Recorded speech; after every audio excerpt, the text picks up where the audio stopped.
Hello students, welcome to Ajank IAS academy. स्वागत है आप सभी का आज के हमारे इस सेशन में।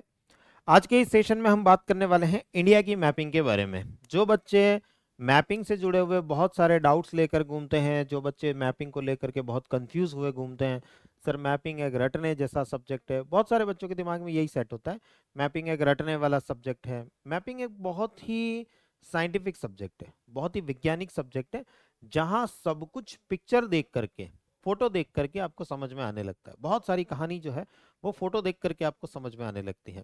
लेकिन उस फोटो को देखा कैसे जाए? मैप बेसिकली एक फोटो ही होता है। उस फोटो को समझना, देखना हमारे लिए बहुत ज्यादा महत्वपूर्ण होता है। आज कुछ पार्ट जो है वो हम इंडिया की मैपिंग का समझने की कोशिश करेंगे। भारत का मैप, भारत का नक्शा किस प्रकार से है, बेसिक एनसीईआरटी में जो इंडिया के बारे में डिटेल्स दी होती हैं। अगर आप 9th क्लास की एनसीईआरटी उठाएं या 11th क्लास की एनसीईआरटी उठाएं या उससे किसी लोअर क्लास की भी एनसीईआरटी उठाएं जहां पर इंडिया के इंट्रोडक्शन का चैप्टर है, आप देखेंगे हर एनसीईआरटी के अंदर मैप दे रखा होता है। जब भी इंडिया का इंट्रोडक्शन दिया जाता है, भारत का परिचय दिया जाता है, उस भारत के परिचय के साथ साथ में एक मैप भी दिया होता है। यानी वो जो कुछ लिख रहे हैं, जो कुछ बताने की, समझाने की कोशिश वहां पर चल रही है एनसीईआरटी के अंदर, वो मैप के थ्रू आपको समझना होता है। मैप के ऊपर उन सब चीजों को देखना होता है, लेकिन आप कभी देखते नहीं है। सबसे बड़ी समस्या जो यहाँ पर आ जाती है, उस टेक्स्ट और उस मैप के बीच में एक रिलेशन है, इसको हम समझने की कोशिश करते ही नहीं है। हम सिर्फ वो जो टेक्स्ट लिखा हुआ है, जो लाइनें लिखी हुई हैं, बस उन्हीं पर फोकस करते हैं। उस मैप पर जाकर के देखना हमें उचित ही नहीं लगता, हम उसको देखने की कोशिश ही नहीं करते, उसको देखने का प्रयास ही नहीं करते। तो यहाँ पर हम समझने की कोशिश करेंगे इंडिया का जो मैप होता है, भारत का जो मानचित्र होता है, और जो इन्फॉर्मेशन हमें मिलती है, जैसे एनसीईआरटी में जो इन्फॉर्मेशन हमें मिलती है, किताब के अंदर लिखी हुई जो जो जानकारी हमें मिलती है, वो मैप से कैसे को रिलेट की जाए, उसके साथ में कैसे जोड़ करके फिर समझा जाए, ग्रैस्प किया जाए, ये सारी बातें आज के इस सेशन में हम समझने वाले हैं। तो इंडिया का इंट्रोडक्शन भी समझने वाले हैं और साथ ही साथ ये सारी इंफॉर्मेशन भी हम समझने वाले हैं। ओके, स्वागत है आप सभी का आज के इस सेशन में। तो इंडिया के मैप को थोड़ा सा डाउन ब्रेक करके थोड़ा सा समझने की कोशिश करते हैं, थोड़ा थोड़ा थोड़ा थोड़ा कुछ हिस्सों में बांट करके इस नक्शे को, इस मानचित्र को समझने की कोशिश करेंगे। इस सेशन से काफी सारी और जानकारी जो है वो भी आपको मिलती चली जाएगी, काफी सारी और चीजें जो है वो भी आप यहाँ पर सीखते चले जाएंगे। चलिए, सबसे पहले देखिए, भारत को अगर हम देखें वर्ल्ड मैप में, सबसे पहले अगर हम देखें तो ये विश्व का मानचित्र है। विश्व के सारे देश जो हैं वो यहाँ आपको मैप पर दिखाई देते हैं। अगर आपके पास में कोई एटलस है या मैप है तो उसको खोल कर रखें, आपको और ज़्यादा सुविधा लगेगी, और ज़्यादा बेहतर तरीके से आप समझ पाएंगे।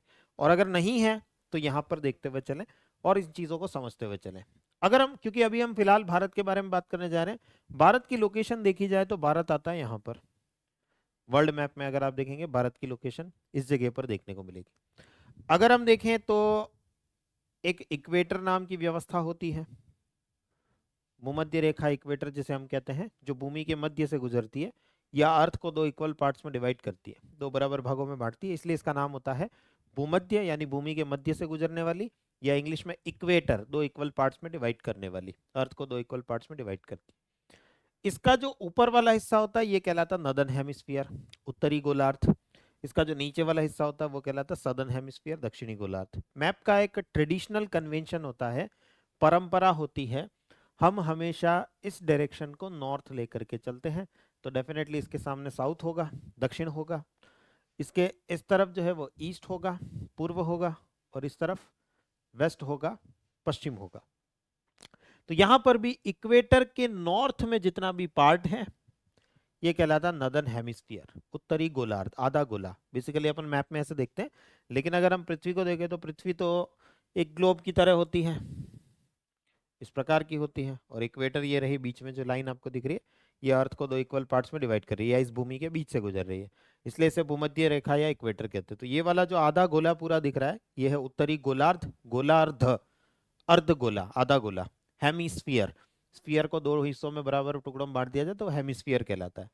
तो ये नदर्न हेमिस्फीयर और ये सदर्न हेमिस्फीयर, दक्षिणी गोलार्ध। भारत कौन से हिस्से में दिख रहा है आपको? नदर्न हेमिस्फीयर में, इक्वेटर के नॉर्थ में है, उत्तर में है, भूमध्य रेखा से उत्तर में है, तो डेफिनेटली नदर्न हेमिस्फीयर, उत्तरी गोलार्ध के अंदर आपको दिखाई देगा। सेम ऐसी ही एक और व्यवस्था होती है, ये सारे अक्षांश होते हैं, इस तरीके से जो लाइनें खींची जाती हैं, ये जो आड़ी रेखाएं जो होती हैं ये अक्षांश कहलाती है, लैटिट्यूड्स कहलाती हैं। और कुछ खड़ी रेखाएं भी होती हैं, ऊर्ध्वाधर रेखाएं, वर्टिकल लाइंस। यहाँ पर भी एक 0 डिग्री होती है, जिसको हम कहते हैं प्राइम मेरिडियन या ग्रीनविच लाइन, ग्रीनविच रेखा के नाम से जानते हैं। वो अगेन अर्थ को 2 इक्वल पार्ट्स में डिवाइड करती है। इधर वाला जो हिस्सा है वो कहलाता है वेस्टर्न हेमिस्फीयर, पश्चिमी गोलार्ध। इधर वाला जो हिस्सा है वो कहलाता है ईस्टर्न हेमिस्फीयर, पूर्वी गोलार्ध। तो अगेन उस हिसाब से अगर हम देखें तो भारत किस में आ रहा है, ईस्टर्न हेमिस्फीयर जो है हमारा, पूर्वी गोलार्ध, उसके अंदर हमें भारत देखने को मिल रहा है। ये वाला हिस्सा, इस रेखा के इधर इधर सब कुछ जो जितना हिस्सा ये दिख रहा है आपको, ये पूरा का पूरा पूर्वी गोलार्ध है, ईस्टर्न हेमिस्फीयर। ये पूरा पूरा हिस्सा पश्चिमी गोलार्ध है, वेस्टर्न हेमिस्फीयर। तो अगर हम नदर्न और सदर्न हेमिस्फीयर के हिसाब से देखें तो भारत नदर्न हेमिस्फीयर, उत्तरी गोलार्ध में आता है। अगर हम ईस्टर्न और वेस्टर्न हेमिस्फीयर के हिसाब से देखें तो भारत पूर्वी गोलार्ध में आपको देखने को मिलता है। तो एग्जैक्ट लोकेशन जो भारत की आती है वो यहाँ हमें देखने को मिलती है। भारत अगर हम देखें तो वर्ल्ड की लार्जेस्ट पॉपुलेशन है फिलहाल, यूएन के हिसाब से, ऑफिशियली यूएन के हिसाब से भारत जो है वो विश्व की सबसे बड़ी जनसंख्या हमें देखने को मिलती है। एरिया के हिसाब से, क्षेत्रफल के हिसाब से हमें 7वें नंबर पर यह देश देखने को मिलता है। तो बाकी 6 कौन है उनको भी देख लेते हैं। थोड़ा सा वर्ल्ड मैप का काम यहाँ पर हम बाकी के 6 देशों को भी देख लेते हैं कि वो 6 देश कौन कौन से हैं जो कि विश्व के सबसे बड़े देश कहलाते हैं। विश्व का सबसे बड़ा देश आपको यहाँ मिलेगा, that is the Russia. Number 1 जो है वो है रूस या रशिया, आपको यहाँ देखने को मिलेगा। सेकंड नंबर पर जो आता है वो देश यहाँ पर है, ये कहलाता है कनाडा। नाम इधर आप साइड पे देख सकते हैं, कनाडा। फर्स्ट नंबर पर आता है रूस, सेकंड नंबर पर आता है कनाडा। थर्ड नंबर पर जो आता है that is the United states of America, ये हिस्सा प्लस ये हिस्सा, और इसके कुछ आइलैंड्स यहाँ पर भी है। तो कुल मिलाकर के ये तीसरे नंबर पर, थर्ड रैंकिंग हमें मिलती है साइज के अकॉर्डिंग, एरिया के अकॉर्डिंग, क्षेत्रफल के अनुसार। तीसरे नंबर पर सबसे बड़ा देश आता है USA, United states of America, संयुक्त राज्य अमेरिका। चौथे नंबर पर हमारा पड़ोसी है, दिस इज चाइना। चौथे नंबर पर हमें देखने को मिलता है चीन। पांचवें नंबर पर आता है ब्राजील, यहां पर आपको मिलेगा, दिस इज द ब्राजील, पांचवें नंबर पर। छठे नंबर पर आता है ऑस्ट्रेलिया, ये 6 नंबर पर मिलेगा, और 7वें नंबर पर है ही है 7 नंबर पर इंडिया, भारत जो है वो हमें देखने को मिलता ही मिलता है। तो ऐसे अगर आप देखें तो वर्ल्ड में एरिया के अकॉर्डिंग, क्षेत्रफल के अनुसार भारत 7वें नंबर पर देखने को मिलता है। पॉपुलेशन के हिसाब से वैसे एनसीईआरटीज पढ़ेंगे आप तो भारत जो है वो सेकंड रैंकिंग मिलेगी आपको, चाइना फर्स्ट मिलेगा। लेकिन पिछले साल ही यूएन डिक्लेयर कर चुका है कि भारत चाइना को भी एक्सीड कर चुका है। तो चाइना फिलहाल, भारत जो है विश्व की लगभग 18% जनसंख्या के साथ टॉप पर है, पूरे विश्व में टॉप पर देखने को मिलता है। और अगर हम प्लेट टेक्टोनिक्स के हिसाब से देखें, प्लेट विवर्तनिकी के हिसाब से देखें तो भी ये इंडियन पेनिनसुलर प्लेट है पूरी की पूरी, ये भारतीय प्रायद्वीपीय प्लेट जो है वो हमें देखने को मिलती है, जो कि जा करके इस बड़ी सी प्लेट जिसको हम यूरेशियन प्लेट कहते हैं, यूरेशियाई प्लेट कहते हैं, उससे जा करके टकरा रही है। तो ये पूरा का पूरा भारत जो फिलहाल हम देखते हैं, ज़्यादातर हिस्सा उसका जो है वो इंडियन पेनिनसुलर प्लेट पर देखने को मिलता है, भारतीय प्रायद्वीपीय प्लेट पर देखने को मिलता है। अब थोड़ा इंडिया के बारे में जान लेते हैं। ये तो हमने इंडिया पूरे वर्ल्ड में कहाँ है, कैसे है, वो हमने समझा। अब थोड़ा भारत के बारे में जानते हैं। ये वाला जो हिस्सा आपको दिखता है वर्ल्ड मैप में, अगर आप वर्ल्ड मैप में देखेंगे तो 7 कॉन्टिनेंट्स बनते हैं, 7 महाद्वीप बनते हैं। जो पहला कॉन्टिनेंट बनता है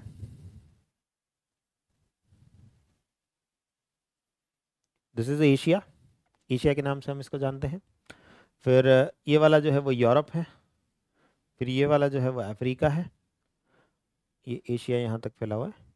देन ये वाला जो है वो नॉर्थ अमेरिका है, दिस इज साउथ अमेरिका, यहाँ पर अंटार्कटिका, और ये ऑस्ट्रेलिया, या ये पूरा क्षेत्र ओशिनिया के नाम से जाना जाता है। ऐसे 7 कॉन्टिनेंट, 7 महाद्वीप बनते हैं। उसमें से ये वाला एशिया कहलाता है, ये पार्ट जो है वो एशिया कहलाता है। इसका जो सदर्न पार्ट है, ये वाला जो हिस्सा आपको दिख रहा है, इसको हम साउथ एशिया के नाम से जानते हैं, दक्षिण एशिया के नाम से जानते हैं। तो साउथ एशिया में कौन कौन से कंट्रीज आते हैं अगर हम उनको देखें तो यहाँ आता है अफगानिस्तान, यहाँ आता है पाकिस्तान, ये भारत, नेपाल, भूटान, बांग्लादेश और श्रीलंका। ये जो देश आपको दिखाई दे रहे हैं 7 देश, 7 कंट्रीज, इन सातों को मिला करके सदर्न एशिया, साउथ एशिया या दक्षिण एशिया के नाम से जाना जाता है। तो ये पूरा हिस्सा एशिया का दक्षिणी हिस्सा, साउथ एशिया, दक्षिण एशिया के नाम से जाना जाता है। ये 7 कंट्रीज, 7 देश इसके अंदर आते हैं।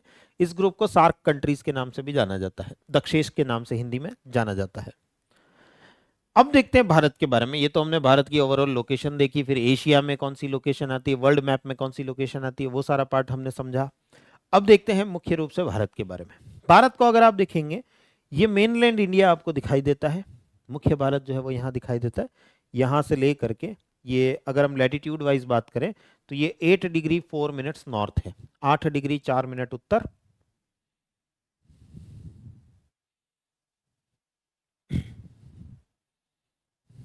यहाँ पर अगर आप देखेंगे, चलिए लैटिट्यूड के बारे में बाद में बात करते हैं। यहाँ से अगर आप देखेंगे तो कन्याकुमारी जो है हमारा सदर्न टिप है, एकदम दक्षिणी हिस्सा है, वहाँ से भारत जो है वो स्टार्ट हो जाता है और यहाँ तक आपको जाता हुआ दिखाई देगा। इधर से अगर आप देखेंगे गुजरात वाला हिस्सा जो ये आपको दिख रहा है, यहाँ से लेकर अरुणाचल प्रदेश तक यहाँ तक फैला हुआ हमें दिखाई देता है। ये मुख्य भाग कहलाता है, मेनलैंड इंडिया कहलाता है। लेकिन कुछ और हिस्से भी हैं, जैसे यहाँ कुछ आइलैंड्स हैं हमारे, 36 आइलैंड है लगभग, उनको हम लक्षद्वीप ग्रुप ऑफ आइलैंड्स या लक्षद्वीप द्वीप समूह के नाम से जानते हैं। और यहाँ पर भी कुछ आइलैंड्स हमारे हैं जिनको कि हम Andaman and Nicobar group of islands के नाम से जानते हैं। तो ओवरऑल इंडिया की जो एक्सपेंशन है, विस्तार है, वो इधर इधर इन आइलैंड्स पर भी है। मेनलैंड तो है ही है, उसके साथ साथ में इधर इधर विस्तार भी हमें देखने को मिलता है। अगर हम मेनलैंड इंडिया की बात करें, मुख्य भूमि की बात करें, तो ये यहाँ से कन्याकुमारी से जो स्टार्ट हो रहा है वो स्टार्ट हो रहा है 8 डिग्री 4 मिनट्स नॉर्थ से, 8 डिग्री 4 मिनट उत्तर जो है, 8 डिग्री 4 मिनट नॉर्थ यहाँ से स्टार्ट होता है, खत्म होता है 37 डिग्री 6 मिनट्स नॉर्थ पर, 33 डिग्री 6 मिनट उत्तर पर जाकर के खत्म होता है। लेकिन इंडिया का विस्तार इतना सही नहीं है, भारत का विस्तार इतना सही नहीं है। भारत अगर आप यहाँ देखेंगे तो यहाँ पर हमारा एक आइलैंड आता है ग्रेट निकोबार, अभी काफी ज्यादा न्यूज में भी आपको देखने को मिल रहा है, ग्रेट निकोबार डेवलपमेंट प्रोजेक्ट बार बार न्यूज में मिल रहा है। तो यहाँ पर है हमारा great Nicobar, Nicobar group of islands का सबसे बड़ा आइलैंड भी है वो, वहां से स्टार्ट होता है, जो कि 6 डिग्री 45 मिनट्स नॉर्थ से स्टार्ट होता है, 6 डिग्री 45 मिनट उत्तर से स्टार्ट होता है। तो एक्चुअल में इंडिया जो है वो 6 डिग्री 45 मिनट नॉर्थ से ही स्टार्ट हो जाता है और 37 डिग्री 6 मिनट्स नॉर्थ तक जाता है। पर मेनलैंड की बात करें, मुख्य भूमि की बात करें, इस द्वीप समूह को छोड़ दें, तो मुख्य भूमि 8 डिग्री 4 मिनट उत्तर से स्टार्ट होती है।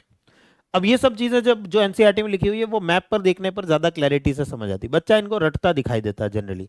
लेकिन आपको ये देखना है, ये जो सदर्न टिप है, अगर मैं थोड़ा इसको जूम करके बताऊं, तो ये जो सदर्न टिप है और इधर जो हमारा अंडमान और निकोबार जा रहा है, ये निकोबार इससे भी नीचे जाएगा, अगर आप इसको देखें तो इससे भी नीचे जाएगा। ये 8 डिग्री 4 मिनट्स नॉर्थ है, लेकिन ये जो है वो 6 डिग्री 45 मिनट्स नॉर्थ मिलेगा,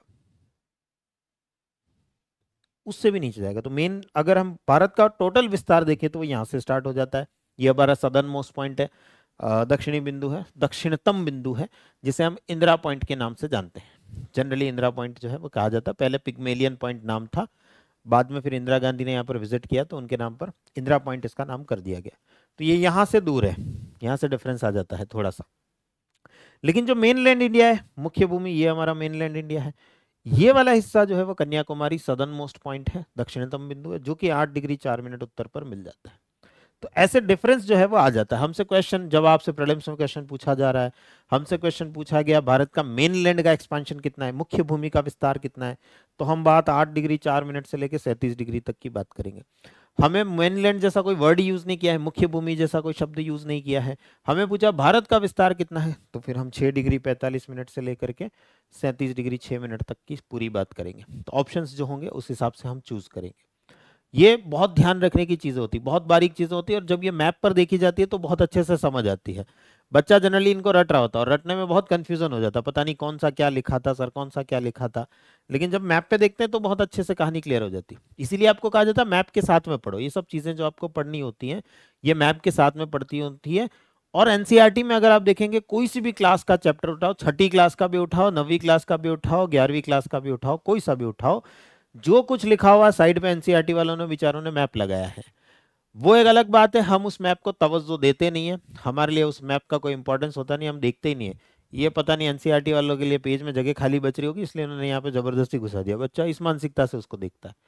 वो आप जो लिखा हुआ है ना उसको ज्यादा बेहतर समझ सको इसलिए वो मैप वहां पर लगाया होता है, लेकिन हम देखते ही नहीं उसको, ज्ञान ही नहीं देते उस पर, क्योंकि मैप के साथ पढ़ने की आदत हमारी नहीं बनी होती है। और यूपीएससी यही सबसे ज्यादा मजे ले लेती है बच्चों के। यूपीएससी अगर आप आज देखेंगे जितने क्वेश्चंस पूछ रही है आपसे, स्पेशली ज्योग्राफी के अंदर, इसके अलावा भी इवन दैट हिस्ट्री के, आर्ट एंड कल्चर के जितने भी क्वेश्चंस अगर आप प्रीलिम्स का पेपर उठा करके देखें, 2024 तक का पेपर उठा करके देखें, हर पेपर में मैप बेस्ड क्वेश्चन पूछ रही है। मैप पे आधारित, ये जगह कहाँ है बताओ, ये जगह कैसी थी, अहमद शाह अब्दाली का साम्राज्य कितना था बताओ, अटक जो है वो हैदराबाद साम्राज्य से अलग हुआ था बताओ। हिस्ट्री के क्वेश्चंस मैप से पूछ रही है, ज्योग्राफी के तो पूछ ही रही है। बताओ जो है वो जो झेलम नदी है, झेलम नदी वुलर झील से होकर के जाती है, बह करके जाती है। कृष्णा नदी कोल्लेरू झील का सीधा बरण करती है, डायरेक्टली उसको फीड करती है। अब ये सब चीजें हमें कहां से पता होंगी, जब हमने उनको जाकर के मैप पे देखा होगा। हम एनसीईआरटी को पढ़ते हैं, लेकिन उसके पास में जहां एनसीईआरटी में जो कुछ लिखा हुआ उसके साइड पे एक मैप होता है, उस मैप को देखने की जहमत नहीं उठाते।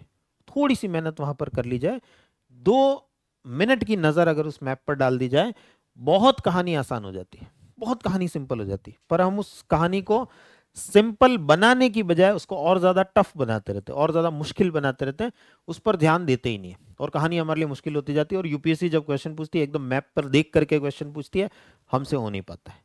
तो अप्रोच क्या होनी चाहिए हमारी, हर वो चीज जो हम पढ़ रहे हैं, यहाँ जो लिखा हुआ है एनसीईआरटी में भी सेम ऐसा ही लिखा हुआ, साइड पे एक मैप दे रखा है। चाहे आप हिंदी की एटलस, हिंदी की एनसीईआरटी उठाओ, इंग्लिश की एनसीईआरटी उठाओ, सब में यही चल रहा है, और उसको देखना हमें पड़ेगा। देखना कैसे है ये क्लास में सीखोगे आप, क्लास के अंदर आओगे जब मैपिंग सीखोगे तो डेफिनेटली आप जो है कैसे देखा जाए मैप को, कैसे पढ़ा जाता है मैप को, कैसे देखा जाता है, वो सब चीजें आप वहां पर क्लास में सीख पाते हो। तो इस तरीके से हमें क्लास के साथ में जो कुछ भी हम पढ़ रहे हैं, इवन दैट मैं ये कहता हूं एनसीईआरटी का जो वो चैप्टर है ना, वो आपको ये सिखा रहा है कि जो कुछ भी पढ़ो वो मैप के साथ पढ़ो। अब वो हर जगह मैप नहीं डाल सकते, आगे जितने भी चैप्टर आगे आ रहे हैं, जहां तक बन पाता है उतना तो वो ऐड करते हैं। ज्योग्राफी के अंदर जनरली हर एक चैप्टर में 2-4 मैप ऐड कर देते हैं। हिस्ट्री के अंदर भी जनरली हर एक चैप्टर में 1-2 मैप तो ऐड कर ही देते हैं, ताकि आपको कहानी ज्यादा बेहतर तरीके से समझ आए। बाकी में नहीं कर पाते हैं, लेकिन हमारी अप्रोच ये हो, ये सिखा देती है वो एनसीईआरटी। छठी क्लास के पहले चैप्टर में भी मैप का प्रयोग करके, चाहे वो हिस्ट्री का चैप्टर हो, चाहे वो एनसीईआरटी ज्योग्राफी का चैप्टर हो, मैप का प्रयोग करके ये बात आपको सिखा दी जाती है कि मैप के साथ ही आपको पढ़ना है। तो अब ये अप्रोच आप बनाते नहीं हो आगे चल करके, आगे चल करके जो कुछ भी पढ़ना है वो मैप पर ही पढ़ना है। ये अप्रोच हमारी हो जानी चाहिए, बन जानी चाहिए, तभी आप देखोगे मैपिंग का इतना इंपॉर्टेंस। अगर आप देखो यूपीएससी 100 क्वेश्चन प्रीलिम्स में पूछ रही है, और 100 में से एवरेज 8 क्वेश्चन मैप से पूछ रही है, एवरेज औसत रूप से। कभी कभी ये आंकड़ा 10 भी जाता है, 12 भी जाता है, कभी कभी ये आंकड़ा 5-6 तक भी जाता है। एवरेज औसत रूप से देखो तो 8 क्वेश्चन पूछ रही है। अगर आप 2024 का पेपर उठा के देखो, 9 क्वेश्चन उन्होंने मैप के पूछे हैं। 9 क्वेश्चन जो है वो 2024 के पेपर में आपको मिलेंगे। क्यों पूछ रही है इतना, मैपिंग तो एक बहुत छोटा सा सेक्शन है, बहुत छोटा सा। अगर आप यूपीएससी का सिलेबस देखो तो पूरा यूपीएससी का सिलेबस एक समुद्र है, तो उसमें से एक बूंद के बराबर मैपिंग का सिलेबस। मैपिंग टॉपिक उतना सा टॉपिक है, छोटा सा पूरे यूपीएससी के सिलेबस, लेकिन उसको इतना महत्व दे रही है यूपीएससी कि 100 में से 8 क्वेश्चन, 9 क्वेश्चन, 10 क्वेश्चन वो पूछ रही है। यानी 10% का मोटा मोटी वेटेज उसको दिया जा रहा है। यूपीएससी के सिलेबस के सामने 0.01% भी नहीं होगा, लेकिन यूपीएससी उन 100 क्वेश्चंस में से 10 क्वेश्चन यहां से पूछ रही है।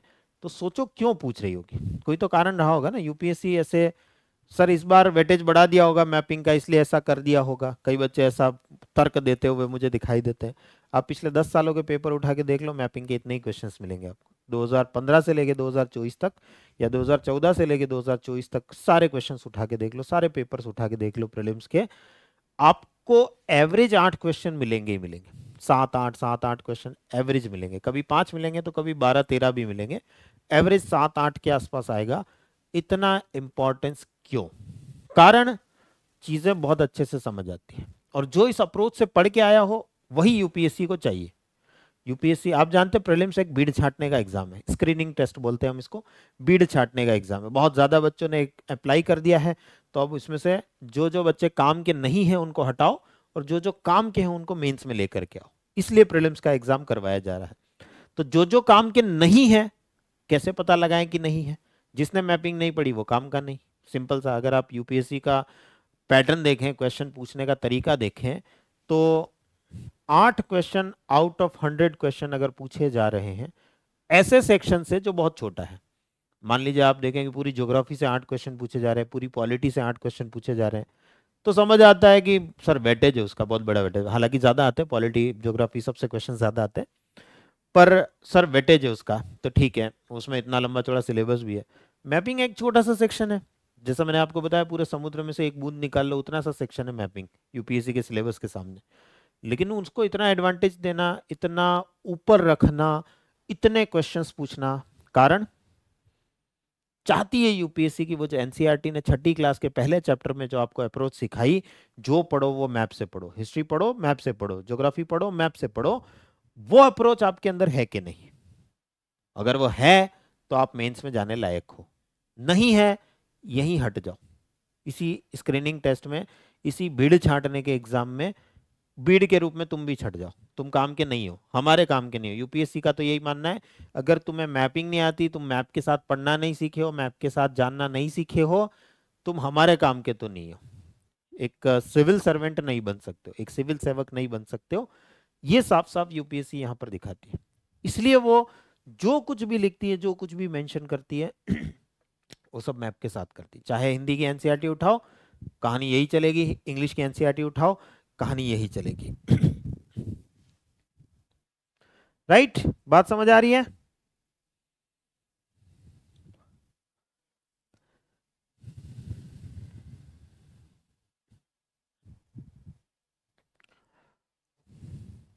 चलिए गुड, तो आगे बढ़ते हैं।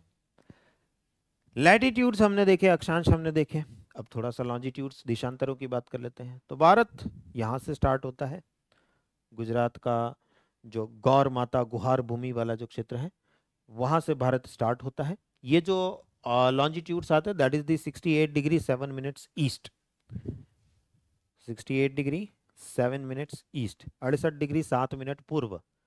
यहाँ से गौर माता गुहार मोती वाला जो पॉइंट है भारत का वेस्टर्न मोस्ट पॉइंट है, पश्चिमी बिंदु है, सबसे पश्चिमी बिंदु है। और फिर धीरे धीरे यहाँ से भारत स्टार्ट हो जाएगा, मेनलैंड इंडिया जो है वो स्टार्ट हो जाएगा। खत्म कहाँ होगा? ये वाला जो पॉइंट आपको दिख रहा है 97 degree 25 minutes east, 97 degree 65 minute पूर्वी देशांतर पर जाकर के कंप्लीट होगा। किबिथु, किबिथु नाम का जो पॉइंट जो एनसीईआरटी में नाम लिखा हुआ है, किबिथु नाम की जगह है, गांव है एक, वहां पर जाकर के खत्म होता है। तो लॉन्जिट्यूडिनल एक्सपांशन अगर आप देखेंगे तो यहाँ से वहां तक ये है। अब यही पॉइंट जो आप रट रहे होते, जनरली बच्चा ये पॉइंट रट रहा होता है, रट लो कोई दिक्कत नहीं, पर उसको साथ में देखते जाओ कि वो कहाँ है।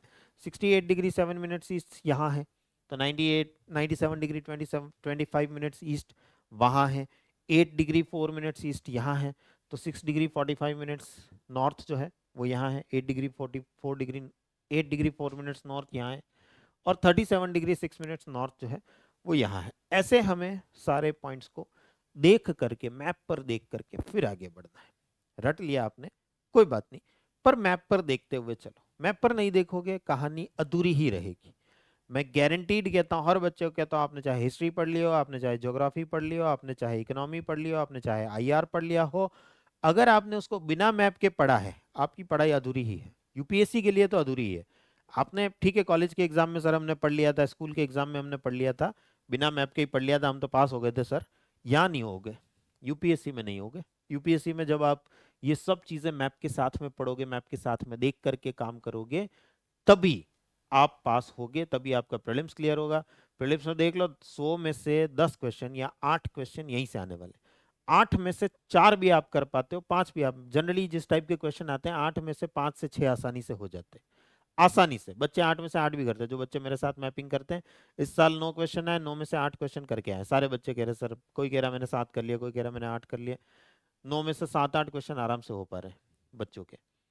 लेकिन अपन वर्स्ट केस सिनेरियो भी मान लें, 8 में से 4 क्वेश्चन तो आप करके आओगे, 4 क्वेश्चन का मतलब 8 नंबर, जहां 85 नंबर 88 नंबर पे कट ऑफ जाएगी, अभी तो 80 नंबर पर भी जा सकती है। उस कट ऑफ में 85 87 90, अपन 90 की मान लेते हैं, 88 की मान लेते हैं, 88 में से 8 नंबर अकेला मैपिंग सेक्शन दिला रहा है आपको, अगर आपने 4 क्वेश्चन सही किए। अगर आपने 8 क्वेश्चन सही किए हैं, 16 नंबर आपको अकेला मैपिंग सेक्शन दिला रहा है, जो आपको कट ऑफ क्लियर करनी है उसमें।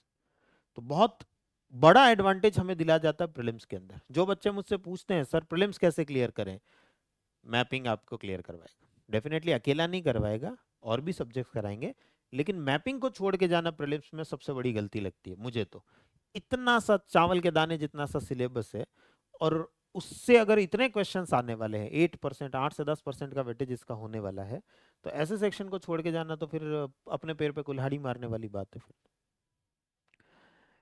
चलिए आगे बढ़ते हैं। भारत के पास अगर आप टोटल ज्योग्राफिकल एरिया देखें, टोटल वर्ल्ड का जो मैप अभी हमने देखा था, विश्व में जितनी जमीन है,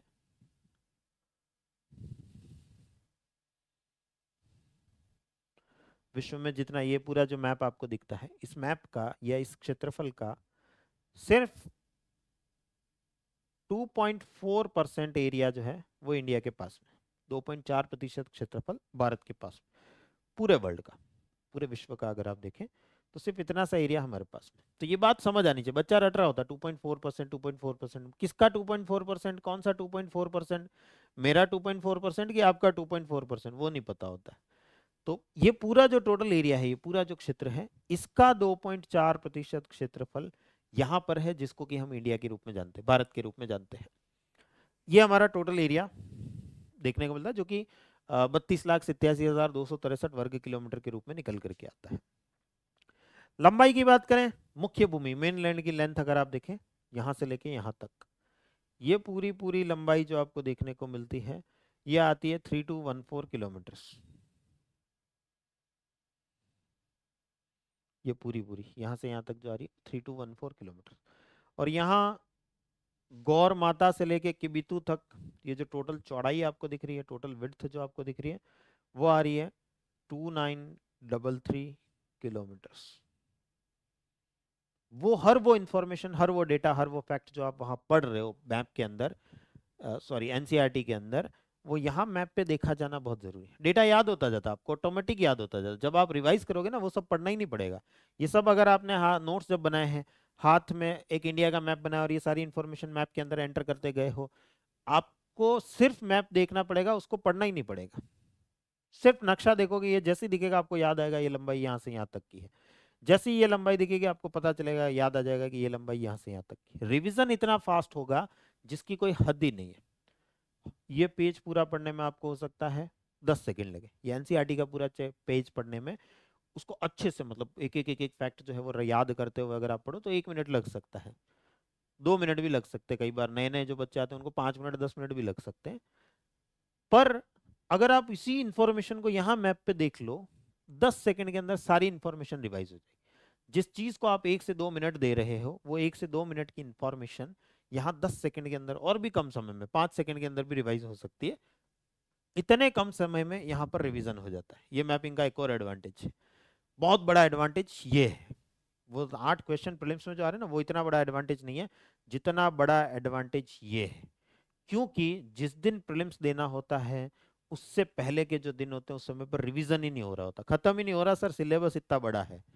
जब मेंस देना होता है, सर सिलेबस खत्म ही नहीं हो रहा, अनंत सिलेबस समेटा ही नहीं जा रहा हमसे, ये स्थिति बनती है।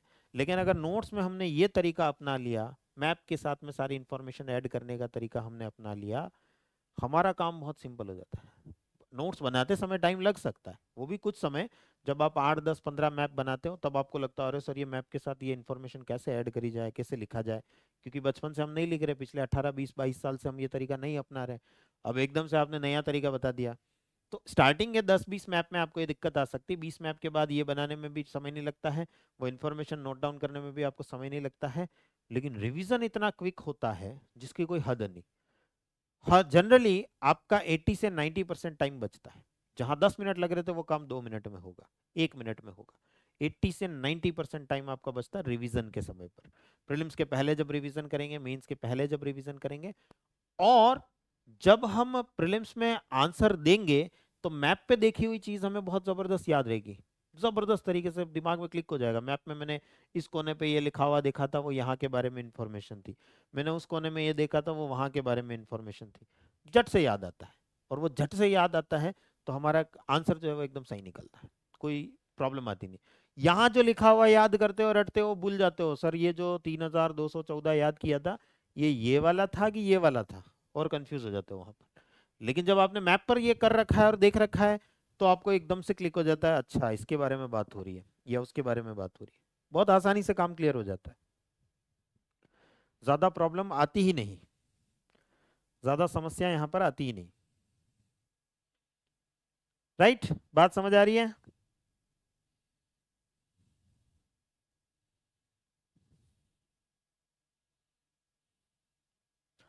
अगर हम बात करें भारत की फ्रंटियर्स की, सीमाओं की, तो सीमाओं को अगर आप देखें तो भारत की सीमाएं बनती हैं, भारत के पास में क्योंकि जमीन भी है चारों तरफ, इधर से इधर अगर आप देखो तो जमीन है,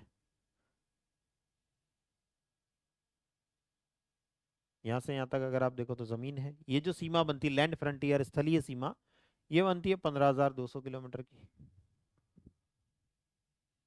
15,200 किलोमीटर की। और ये जो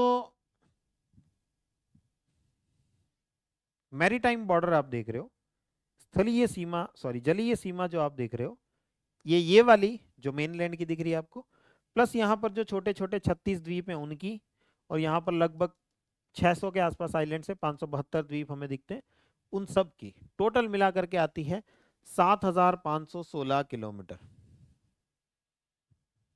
7,516 किलोमीटर टोटल, जिसमें मेनलैंड भी आ गया, मुख्य भूमि भी आ गया, और आइलैंड्स भी आ गए। अलग से निकालो तो आइलैंड्स आइलैंड्स की आती है 2094 किलोमीटर, और इस 2094 को इसमें से माइनस कर दो तो मेनलैंड की भी निकल करके आ जाएगी।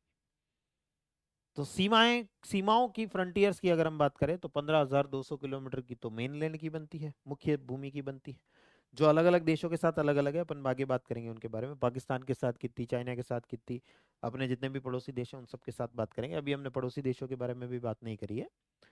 और ये जो समुद्री सीमा है, मैरीटाइम बाउंड्री है, ये टोटल आती है 7,516 किलोमीटर। अगर हम टोटल देखें तो 15,200 प्लस 7,516, 22,716 किलोमीटर जो है वो आपको देखने को मिलेगी टोटल बॉर्डर, जिसमें स्थलीय और जलीय दोनों सीमाएं मिला दी जाए। तो ऐसे हमसे कुछ भी क्वेश्चन पूछा जा सकता है, तो हम वो जो डेटा देख रहे हैं, जो डेटा जो याद कर रहे हैं, वो मैप पर देखा जाए तो कहानी सिंपल रहती है। 15,200 ये वाली है सर, अब हम कंफ्यूज नहीं होंगे, हमें किसी प्रकार का कंफ्यूजन यहाँ पर क्रिएट नहीं हो सकता। 7,516 ये वाली प्लस ये वाली है, आइलैंड्स भी उसमें इंक्लूडेड है। आइलैंड्स की अलग से 2,094 किलोमीटर है, मैप पे देखते जाओ तो इन्फॉर्मेशन जल्दी से जल्दी याद होती जाती है। मैं, मुझे आपको पढ़ाने में, सब चीज़ को पढ़ाने में 1 से 2 मिनट लग रहे हैं, लेकिन आप जब रिवाइज कर रहे हो तो आप देखो 10 सेकंड में सब रिवाइज हो रहा है। जो जिसको पढ़ाने में मुझे 2 मिनट लगे, हो सकता है आप जो है वो जब मैप फर्स्ट टाइम पढ़ते तो हो सकता है आपको 10 बार पढ़ना पड़ता, तब जाके बात समझ आती है कहना ही क्या चाह रहा है, या हो सकता है 2 बार पढ़ के समझ आता, या क्लास में पढ़ लिया तो एक ही बार में समझ आता।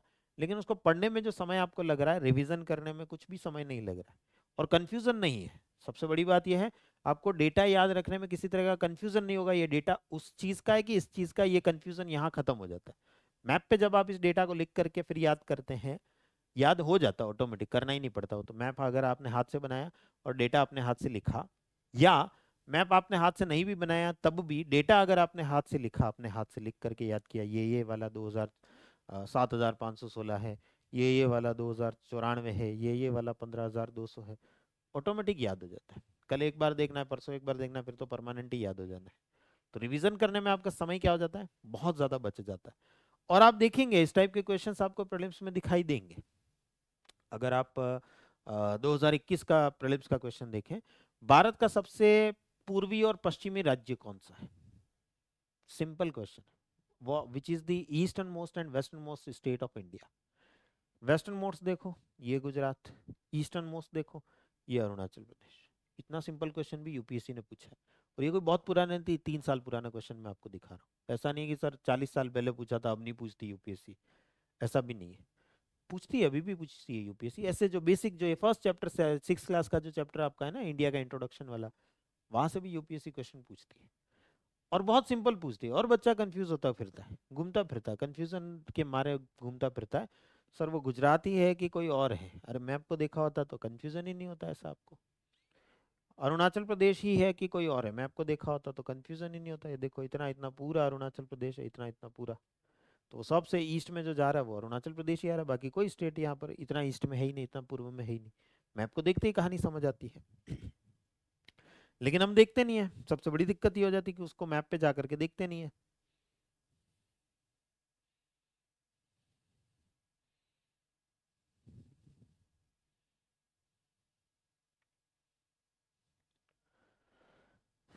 राइट। उसके बाद अगर आप देखेंगे भारत के 8 राज्य हैं जहां से कि कर्क रेखा जा रही है। अब कर्क रेखा देखो ये जा रही है, बच्चे जनरली रटते फिरते हैं वो 8 राज्य कौन से, ट्रिक्स लगाते फिरते हैं, फला ट्रिक से याद करेंगे, इस ट्रिक से याद करेंगे, उस ट्रिक से याद करेंगे।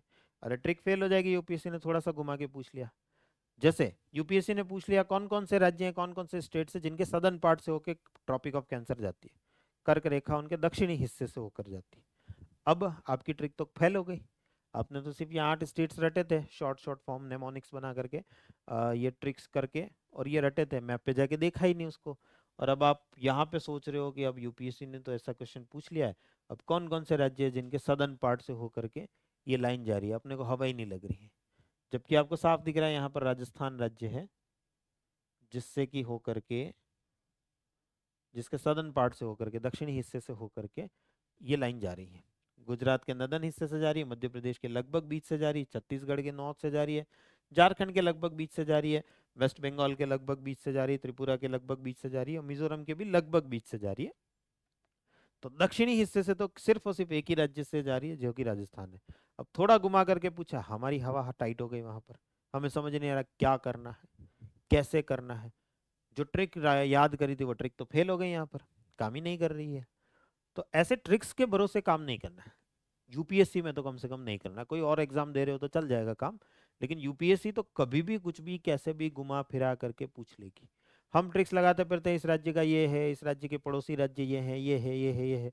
यूपीएससी 2 शहरों के नाम पकड़ा देती, बताओ इन दोनों शहरों के बीच में मिनिमम कितने राज्य आएंगे। 2 शहर पकड़ा देगी आपको, एक कोलकाता पकड़ा दिया, एक चेन्नई पकड़ा दिया। अब यहाँ से अगर आप सड़क मार्ग से होकर के जाओ तो मिनिमम कितने स्टेट से होकर आपको जाना पड़ेगा, कितने राज्यों से होकर गुजरना पड़ेगा, ऐसे क्वेश्चन पूछ लेगी। अब आपकी सारी ट्रिक्स धरी रह जाएंगी जब तक आपको मैप पे नहीं पता कि कितने राज्य बीच में आते। मिनिमम पूछा, न्यूनतम पूछा, ऐसे तो आप घूम फिर के ऐसे ऐसे किधर से भी जा सकते हो, लंबा लंबा तो कितना भी कर सकते हो, पर मिनिमम कितने राज्यों से होकर के जाना पड़ेगा, ऐसा क्वेश्चन यूपीएससी पूछ लेगी। तब आपकी हालत खराब हो जाएगी। देखा ही नहीं सर हमने तो, मैप ही नहीं उठाया। पीवाईक्यू देखो आपको मिलेगा ये क्वेश्चन, लेकिन हमने मैप ही नहीं उठाया। पीवाईक्यू देखने से हमें ये समझ आता है क्या अप्रोच से पढ़ना है, और उन क्वेश्चंस को देखोगे तो आपको समझ आएगा एक ही अप्रोच है जो इससे ये क्वेश्चन हो सकते हैं, वो है मैप के साथ में पढ़ना। जो कुछ भी पढ़ रहे हैं, जो कुछ भी जान रहे हैं, वो मैप के साथ में पढ़ना है, तो काम बहुत आसान हो जाएगा। तो यहाँ अगर आप कर्क रेखा को देखोगे, ये देखिए गुजरात से जा रही है, राजस्थान से जा रही है, मध्य प्रदेश से जा रही है, छत्तीसगढ़, झारखंड, वेस्ट बंगाल, त्रिपुरा और मिजोरम, ये 8 राज्य, 8 स्टेट्स ऐसे मिलेंगे आपको जिनसे कि होकर के ये जा रही है, जिनसे कि पास हो रही है, गुजर रही है। अब ये मैप पे देख लो तो कहानी बहुत सिंपल हो जाती है, इसमें रटने वाली कोई बात ही नहीं रहती, आपको कोई नेमोनिक्स नहीं लगाना पड़ता, कोई शॉर्टकट ट्रिक नहीं बनानी पड़ती, सीधा सीधा याद हो जाता है। यार मैप इतनी जबरदस्त चीज है, फोटो छप जाता है दिमाग में। एक बार में हो सकता है आपका ना छपता हो, 4 बार देखो ऑटोमेटिक छप जाता है।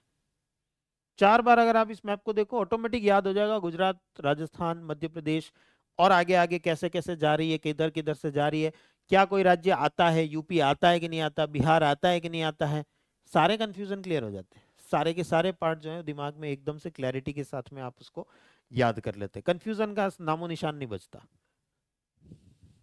ट्रिक्स विक्स कुछ भी लगानी नहीं पड़ती। नेक्स्ट देखो, ये भारत की मानक समय रेखा, standard time line of India, 82.5 degree east, 82.5 degree पूर्वी देशांतर। अब देखो ये क्या से जा रहा है, उत्तर प्रदेश से जा रहा है, छत्तीसगढ़ से जा रहा है, उड़ीसा से जा रहा है, आंध्र प्रदेश से जा रहा है, और ये दोनों लाइनें कहाँ मिल रही हैं, छत्तीसगढ़ में मिल रही है। छत्तीसगढ़ में कहाँ मिलती है, कोरिया नाम का डिस्ट्रिक्ट है, कोरिया जिला जो है, उस कोरिया जिले के अंदर, कोरिया डिस्ट्रिक्ट के अंदर हमें मिलती हुई दिखाई देती है। अब जो फैक्ट पढ़ रहे हो वहां देख करके याद करो, जिंदगी भर याद रहेगा, लाइफ टाइम याद रह जाएगा। खाली इसको देखे बिना इधर से पढ़ोगे ना तो 10 सेकंड में साफ हो जाएगा, फिर 10 सेकंड बाद फिर पढ़ना पड़ेगा, कल क्या पढ़ा था आज याद ही नहीं आ रहा सर, ये पता नहीं क्या क्या इन्फॉर्मेशन याद करी थी, याद ही नहीं आ रही, आज फिर याद कर रहे हैं, फिर कल भूल जा रहे हैं, फिर याद कर रहे हैं, फिर कल भूल जा रहे हैं।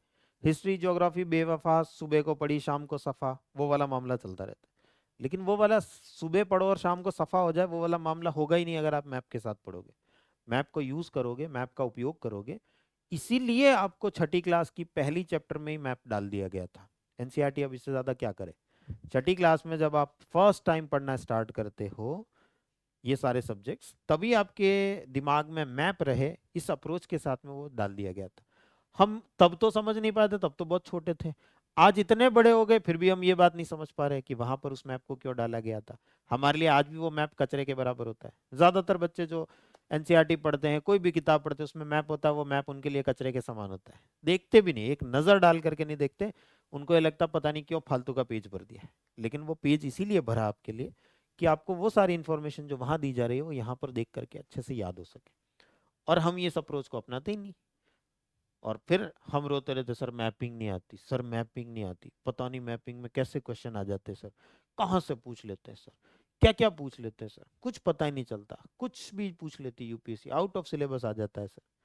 कुछ आउट ऑफ सिलेबस नहीं है, वही जो आप पढ़ रहे थे वही यहाँ से देख करके पढ़ना है, और उसी से क्वेश्चन आपके सामने आने वाला है, वहीं से क्वेश्चन आने वाला है।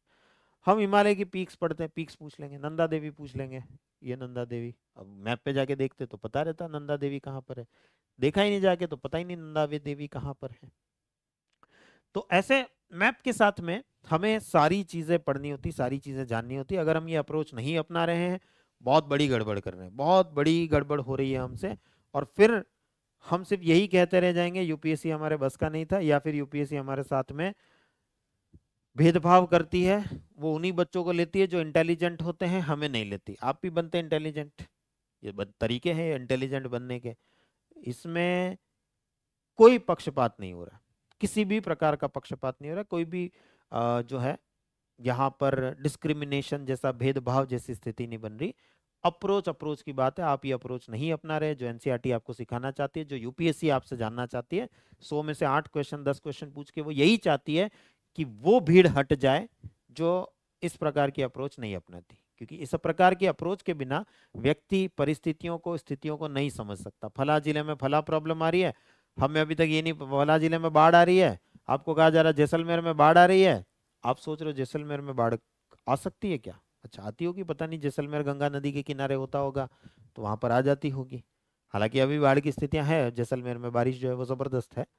पर अगर आप ये पढ़ते हो तो इसमें आप सोचते हो कौन सी बड़ी बात होगी। आप न्यूज़पेपर में पढ़ते हो जैसलमेर में बाढ़ की स्थितियां, इतना पानी जो है वो भर चुका है, जैसलमेर के सम जो है, धोरे जो है वो पानी में डूब गए हैं। अब आप सोचते हो सर इसमें कौन सी नई बड़ी बात चल रही है। सर केरल में भी हुआ, अभी अभी लैंडस्लाइड हुआ, हिमाचल प्रदेश में अभी बाढ़ की स्थितियां चल रही है, वहीं कहीं होगा जैसलमेर भी, कहीं केरल में होगा, हिमाचल प्रदेश में होगा, तो वहीं मामला यही चल रहा होगा। लोकेशन आपको नहीं पता है तो मामला बहुत गड़बड़ हो जाता है। जो समझ है हमारी वो समझ लिमिटेड रह जाती है। लोकेशंस पता है, हमारी समझ का दायरा ऑटोमेटिक बढ़ता चला जाता है। हम उस लेवल पर समझ पाते हैं जिस लेवल पर यूपीएससी चाहती है, जो डिमांड है यूपीएससी की, वो लेवल हमारा तभी बन पाता है जब हम सारी चीज़ों को इस तरीके से मैप के साथ में पढ़ना स्टार्ट करते हैं। हर वो इन्फॉर्मेशन जो हम गेन कर रहे हैं, चाहे न्यूज़पेपर से कर रहे हैं, चाहे एनसीईआरटी के किसी चैप्टर से कर रहे हैं, हिस्ट्री है, ज्योग्राफी है, इकोनॉमी है, पॉलिटी है, जहां भी किसी जगह का नाम आ रहा है, लोकेशन का नाम आ रहा है, अवस्थिति का नाम आ रहा है, वो मैप पर देखी जानी चाहिए। नहीं देख रहे हैं तो ये हमारी गलती हो रही है, हम बहुत बड़ी मिस्टेक कर रहे हैं यहाँ पर। सर नया मैपिंग का बैच कब आ रहा है? नया मैपिंग का बैच बिल्कुल आपके लिए स्टार्ट हो रहा है। नया मैपिंग का बैच जो है वो अभी आपके लिए स्टार्ट हो रहा है। Advance mapping, complete mapping, 360 degree mapping जो है वो यहाँ पर आपके लिए लाई जा रही है। एकदम इन डेप्थ मैपिंग यहाँ पर आपको करवाई जाती है। 4 महीने का कोर्स है पूरा का पूरा। जनरली बाकी के इंस्टीट्यूट्स में 10 दिन में, 10 क्लासेस में, 10 क्लासेस में, 8 क्लासेस में, मैक्सिमम 15 क्लासेस में मैपिंग खत्म हो जाती है। अपना 4 महीने का सिलेबस है पूरा। 4 महीने के अंदर इन डेप्थ मैपिंग अपन करेंगे। हर जगह के बहुत सारे टॉपिक्स, मेंस के टॉपिक्स जो हैं वो समझने की कोशिश करेंगे। और इतना पॉजिटिव फीडबैक मुझे यहाँ से बच्चों का मिलता है। लास्ट ईयर जिन बच्चों ने ये बैच मेरे साथ में पढ़ा था, इस साल 2024 के प्रीलिम्स में 9 क्वेश्चन आए, 9 में से 8 वो आसानी से कर पा रहे हैं। और बच्चों का मुझे फीडबैक मिलता है कि सर हम पहले हिस्ट्री पढ़ते थे और अब मैपिंग करने के बाद हिस्ट्री पढ़ते हैं, हमारी सोच में ही अंतर आ गया। अब हम हिस्ट्री को भी मैप के साथ ही पढ़ते हैं, मैप को पर देख देख करके पढ़ते हैं और हमें बहुत शानदार तरीके से याद हो जाती है। हम सर पहले आईआर पढ़ते थे, पता नहीं हम कौन से देशों के बारे में पढ़ते रहते थे, हमें उन देशों के बारे में ही नहीं पता था। अब हम उन देशों के बारे में काफी कुछ जानते हैं, उनके पड़ोसी देशों को जानते हैं, उनके पास में किस किस टाइप के रिसोर्सेज है, संसाधन है, वो जानते हैं। तो रिलेशन किस प्रकार से बनेगा, हमें एक ही बार में कहानी समझ आ जाती है, क्योंकि उन्होंने यहाँ पर मेरे साथ में मैपिंग कर रखी होती है, एडवांस लेवल पर मैपिंग जो है वो हो रखी होती है। तो बच्चे को बाकी के सारे सब्जेक्ट्स बहुत अच्छे से कनेक्ट होने लगते हैं। ये एक चौराहा है जिससे सारे सब्जेक्ट्स होकर के गुजरेंगे। कुछ ही सब्जेक्ट होंगे, जैसे पॉलिटी है, पॉलिटी में बहुत रेयरली लोकेशंस का नाम आता है, तो वहां पर आपके लिए जो है वो इतनी बड़ी दिक्कत नहीं होती कि मैप नहीं बढ़ा है तब भी पॉलिटी आपको ठीक ठाक समझ आ रही है। लेकिन बाकी के जितने भी सब्जेक्ट्स आपको मिलते हैं वो ज्यादातर सब्जेक्ट ज्योग्राफी या लोकेशन से जुड़े तो होते ही होते हैं। लोकेशंस कैसी हैं, वहाँ की अवस्थितियाँ कैसी है, वो लोकेशन किस टाइप की है, स्थितियाँ क्या क्या है, वहाँ की कंडीशंस किस टाइप की हैं, ज्योग्राफिकल कंडीशंस किस टाइप की है, ये समझे बिना हम जो कहते हैं ना देश काल परिस्थिति, देश का मतलब सबसे पहली चीज आपको क्या जाननी होती है, देश। देश यानी जगह, वो जगह, देश मतलब भारत देश, चाइना देश, वो वाले देश की बात नहीं हो रही, वो जगह कौन सी है जिसके बारे में बात हो रही है। देन काल, समय आता किस समय पर उस जगह की बात हो रही है, और फिर बाकी की परिस्थितियां कैसी है, उसके आधार पर आप जनरली यूपीएससी की जो चीजें हैं उनको समझने की कोशिश करते हैं। सबसे पहला फैक्टर ही जो आता है वो आता है लोकेशन। अगर हम लोकेशन को समझते हैं, जानते हैं, तो बात का कहानी बहुत सिंपल हो जाती है, बात बहुत सिंपल हो जाती है। और वही समझना सीखने के लिए आपके लिए ये बैच जो है वो अवेलेबल है, और इस पर अभी डिस्काउंट भी है। जो बच्चे अभी जुड़ना चाह रहे हैं, ये 1999 का बैच है, 1999 रुपए का बैच है, लेकिन फिलहाल इस पर 50% ऑफ, 50% का डिस्काउंट मिल रहा है आपको। तो मात्र 999 रुपए में, 999 रुपीज में यह बैच आपको अवेलेबल हो रहा है। तो जो बच्चा इस बैच के साथ जुड़ना चाह रहा है, अभी तो डिस्काउंट भी मिल रहा है, तो डिस्काउंट का फायदा उठाएं और जुड़े इस बैच के साथ में। कंप्लीट मैपिंग ट्रांसफॉर्मेशन आप में आएगा, इस बात की गारंटी मेरी है। पूरा सोचने का नजरिया जो है आपका, देखने का, समझने का नजरिया, वो बदल जाएगा। हर सब्जेक्ट में आपकी समझ का स्तर ऑटोमेटिक बढ़ जाएगा, इतना मैं गारंटी दे सकता हूं। मैपिंग का बैच जितने भी बच्चों ने किया है उनको एक अलग लेवल का एक्सपीरियंस बाद में हुआ है कि हाँ सर, बाद में जब भी हम कोई सब्जेक्ट पढ़ते हैं, इसको पढ़ लेने के बाद, इस मैपिंग सेक्शन को पढ़ लेने के बाद, हमारा समझ का दायरा बहुत अलग लेवल पर चला जाता है। हम एक बहुत ऊंचे लेवल से सोच पाते हैं। अभी हमारा लेवल बहुत नीचे होता है, हमें कुछ पढ़ाया जाता है, हमें समझ में नहीं आता, लेकिन मैपिंग करने के बाद हमारा लेवल काफ़ी ऊपर आ जाता है। फिर हम जब देखते हैं तो टीचर्स के साथ हमारा मेल लेवल जो है वो मैच होने लगता है, हमें कहानी समझ आने लगती है। तो जो बच्चे जुड़ना चाह रहे हैं, अभी डिस्काउंट्स भी चल रहे हैं, तो डिस्काउंट्स का फायदा उठाएं और इस बैच के साथ में जुड़ सकते हैं। जो बच्चे मेरे ऑप्शनल बैच के साथ में जुड़ना चाहते हैं, ज्योग्राफी ऑप्शनल अगर आप ले रहे हैं, ज्योग्राफी ऑप्शनल पर अभी आपको जबरदस्त डिस्काउंट मिल रहा है। लाइव बैच है, लाइव क्लासेस हो रही हैं, हमारी बैच ऑलरेडी स्टार्ट हो चुका है, कुछ क्लासेस हो चुकी हैं। तो जो बच्चे जुड़ना चाह रहे हैं वो अभी भी डिस्काउंट्स कंटिन्यूड हैं, तो डिस्काउंट का फायदा उठा सकते हैं। 30,000 रुपए का ऑनलाइन लाइव बैच है, पर फिलहाल 50% ऑफ पर 15,000 रुपए में आपको अवेलेबल है। उसमें भी अगर आप पीवी सर 500 कूपन कोड लगाएंगे तो आपको 500 रुपए का एडिशनल डिस्काउंट मिलेगा, यानी 14,500 रुपए में ये बैच आपको अवेलेबल हो रहा है। जनरली अगर आप दिल्ली में आ करके ऑप्शनल पढ़ेंगे, 60,000 70,000 रुपए तो सिर्फ फीस लगेगी। उसके बाद किसी दिन आप क्लास में नहीं जा पाए तो उस दिन का सारा कंटेंट आपका छूट जाएगा, बच्चों से नोट्स जुगाड़ते फिरोगे, इसके अलावा और कोई ऑप्शन बचेगा नहीं। यहाँ लाइव क्लासेस चलेंगे, आप लाइव क्लास में तो मेरे साथ पढ़ ही सकते हैं, डाउट्स पूछ सकते हैं, जो भी क्वेश्चन हो वो आप पूछ सकते हैं। और बाद में अगर आप आज बीमार हो गए, किसी कारण से क्लास नहीं ले पाए, किसी काम में फंस गए, तो रिकॉर्डेड क्लास भी बाद में आप देख सकते हो। डाउट है तो अगले दिन लाइव क्लास में आकर के पूछ सकते हो, कोई समस्या नहीं। तो जो बच्चा यहाँ जुड़ना चाह रहा है ज्योग्राफी ऑप्शनल के साथ, पेपर 1 पेपर 2 कंप्लीट बैच जो है वो यहाँ पर आपका कंप्लीट हो रहा है। ज्योग्राफी ऑप्शनल बहुत जबरदस्त ऑप्शनल है, सबसे ज्यादा बच्चे जिस ऑप्शनल के साथ जाते हैं वो इसी ऑप्शनल के साथ, चाहे बच्चा हिंदी मीडियम का हो चाहे इंग्लिश मीडियम का हो, सबसे ज्यादा जिस ऑप्शनल को लेते हैं बच्चे वो इसी ऑप्शनल को लिया जाता है। कारण मैं आपके साथ कई बार डिस्कस कर चुका हूँ, आगे भी डिस्कशन होते रहेंगे। तो जो बच्चा अभी जुड़ना चाह रहा है, गोल्डन अपॉर्चुनिटी है, सुनहरा अवसर है, जुड़े। डिटेल अगर आप जानना चाहते हैं इन नंबर्स पर कॉल करके ले सकते हैं। मैपिंग से, ज्योग्राफी से रिलेटेड कोई भी डिटेल जानना चाहते हैं और भी किसी बैच के बारे में जानना चाहते हैं, 8750711100 या 223344, इनमें से किसी भी नंबर पर कॉल करके जानकारी ले सकते हैं। राइट, तो ये पार्ट जो है वो हमने देखा कि मैपिंग के साथ में कैसे इंडिया के बारे में, भारत के बारे में जाना जा सकता है। कैसे हमने अभी अभी कुछ चीज़ें इंफॉर्मेशन समझने की कोशिश करी जो हमारे लिए कितनी ज़्यादा बेनिफिशियल हो सकती है, कितनी ज़्यादा फायदेमंद होती है। PYQs अगर आप देखेंगे तो यहाँ से पर्टिकुलर जो हमने अभी अभी टॉपिक डिस्कस किया, पॉइंट्स हमने भले ही 5-7 डिस्कस किए हों, लेकिन वो 5-7 पॉइंट से क्वेश्चंस आपको कई सारे मिल जाएंगे। ज़्यादा नहीं तो भी 30-40-50 क्वेश्चन तो आपको PYQs में यहाँ से मिल ही जाएंगे। और वो सारी इंफॉर्मेशन आपने देखा अभी तक जो कुछ मैंने आपको पढ़ाया वो सब आप रिवाइज करने जाएंगे तो आधे मिनट के अंदर, 30 सेकंड के अंदर अंदर रिवाइज होगी। कोई बच्चा 10 सेकंड में भी कर लेगा, तो कोई बच्चा धीरे धीरे ही करेगा तो भी 30 सेकंड से ज्यादा नहीं लगने वाले, आधे मिनट से ज्यादा नहीं लगने वाले। इंफॉर्मेशन रिटेन करने में, जो पढ़ा हमने उसको याद रखने में मैप जो है वो बहुत बड़ा योगदान देते हैं। जिस लेवल की समझ हमारे अंदर होनी चाहिए वो लेवल बनाने में मैप्स हमारा बहुत बड़ा योगदान करते हैं।